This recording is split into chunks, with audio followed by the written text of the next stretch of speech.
This economic survey's cover actually symbolizes the key message that we have on the importance of manufacturing and exports for India's future growth in a very fragmented world and a fractious global environment. The survey takes you through 5 parts, the presentation as well, and what are our priorities for the next 25 years, and how are we going to pursue them in the global context, which is somewhat unpredictable and even dangerous. And therefore, what kind of preparation as a country, as a society, we need to make to be able to achieve our priorities in a difficult global environment. And then we conclude. First, India is an indeed oasis of macro stability in otherwise a turbulent world. Numbers speak for themselves.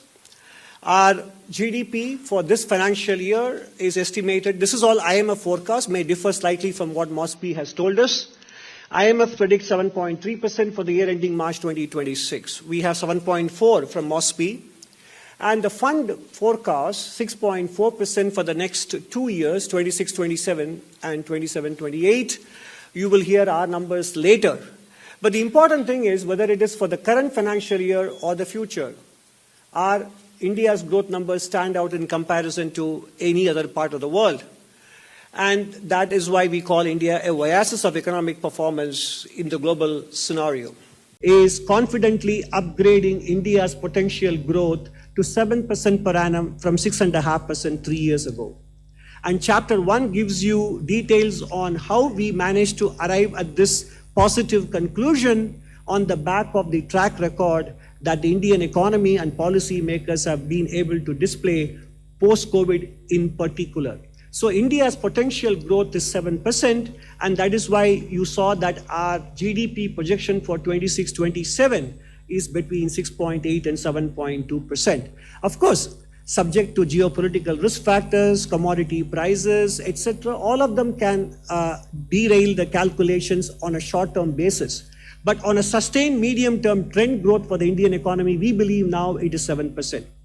If we are able to achieve manufacturing and export competitiveness and pursue further process reforms in the areas of land and cross-subsidization and bring down the cost of manufacturing, this 7% can even rise to 7.5% and 8% in the next few years as well.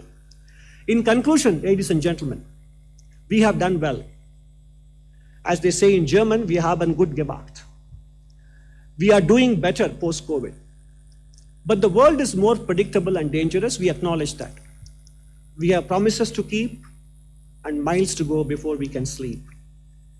We have to reimagine the way we are organized as a state and reimagine the way we function as well. And that applies to the government, the private sector, and households.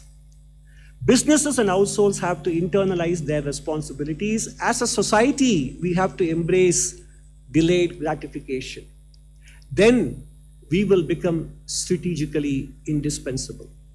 The late Sir Mark Tully said, I am an optimist because I have seen the Indian people do the impossible every single day.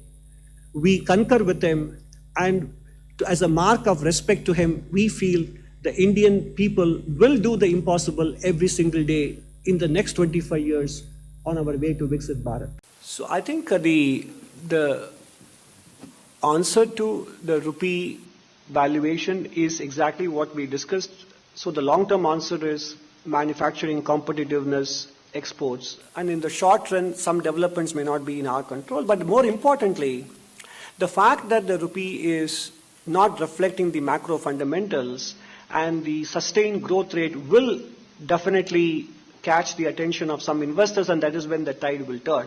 And if you look at the rupee's performance, as I showed you, it isn't out of line with all other emerging market currencies have gone through and are. It is a geopolitical risk, and that is what is reflected, not just in the Indian rupee, but elsewhere. That's why I wanted to put the Indian rupee's performance in the context of what's happening elsewhere.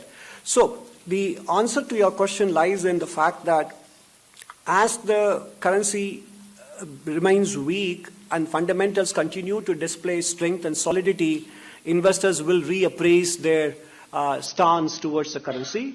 And if we continue on the path of structural reforms, as we have been doing in the last 12 to 18 months, both in the union and state governments, then as Indian exports show resilience and even growth, that will also further consolidate the revised perceptions on the Indian rupee going forward.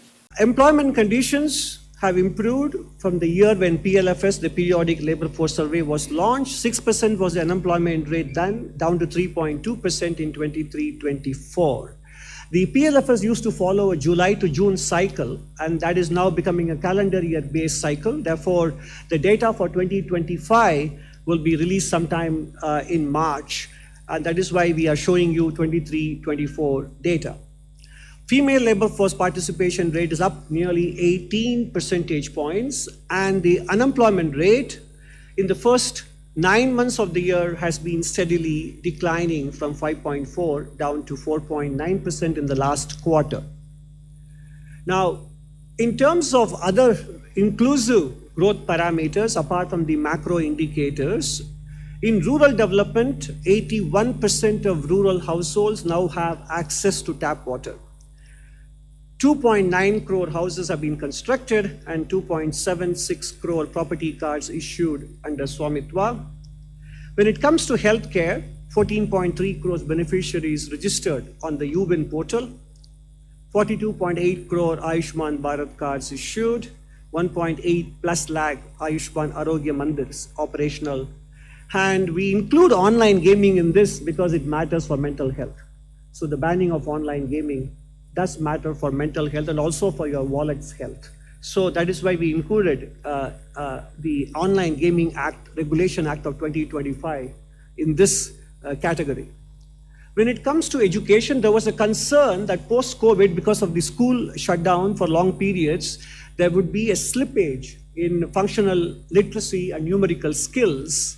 But the latest annual State of Education report does give us very encouraging signs. Reading skills in grade 3 up to grade 2 level has picked up by about 3 percentage points compared to what they were a decade ago, I'm sorry. And when it comes to numerical skills, the improvement is even more heartwarming, going from 25% to 33.7%. It is not to say that therefore nothing remains to be done. In fact, much remains to be done, but the direction of progress is quite reassuring. When it comes to enrollment, I think India has fixed that problem mostly. Now we are focusing on the quality of educational outcomes, because up to middle school level enrollment is almost 100%, up to high school it's about 80%, and up to secondary school it's about 60% or so. And in tertiary education we have a target of 50% and we are somewhere around 32%. So compared to where we were at the turn of the millennium in terms of enrollment, whether it is in school education or higher education, we have witnessed significant progress, so we can now focus more on educational outcomes. The number of educational institutions, whether it is universities, colleges, or medical seats, etc., all of them have expanded. So more details can be found in those chapters 11 to 13. Education and skilling is slightly more familiar turf for all of us, but even here, the news is encouraging. A lot of us are concerned about how we will fare in the AI era. The good news is that employers actually still value soft skills, engagement, self-efficacy, working with others, adaptability, and management skills matter a lot more than technological skills.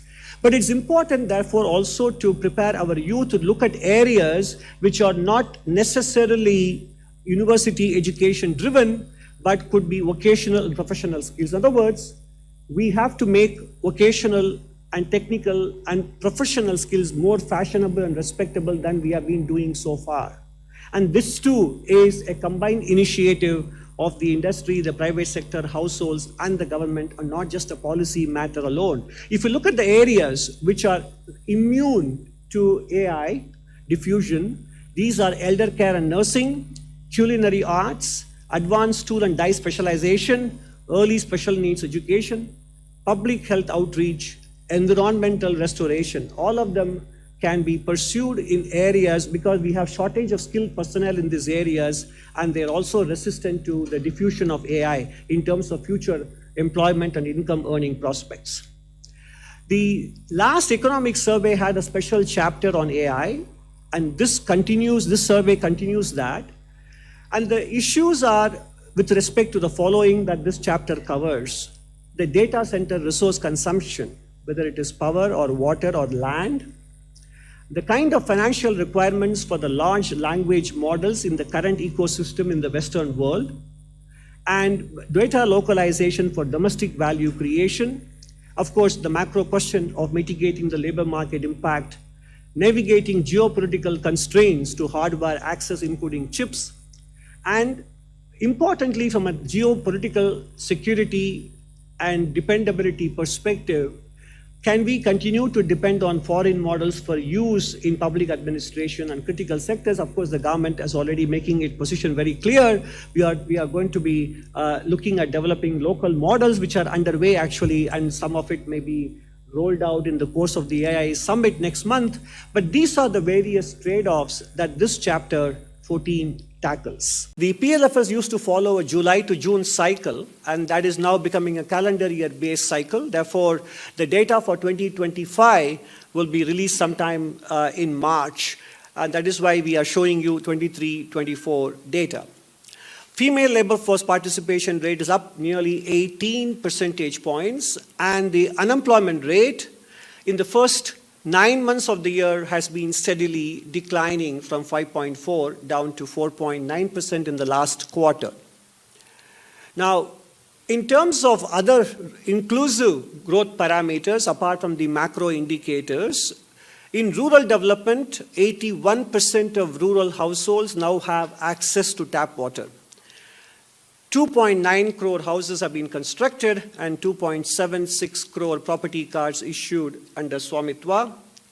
When it comes to healthcare, 14.3 crores beneficiaries registered on the UBIN portal, 42.8 crore Ayushman Bharat cards issued, 1.8 plus lakh Ayushman Arogya Mandirs operational. And we include online gaming in this because it matters for mental health. So the banning of online gaming does matter for mental health and also for your wallet's health.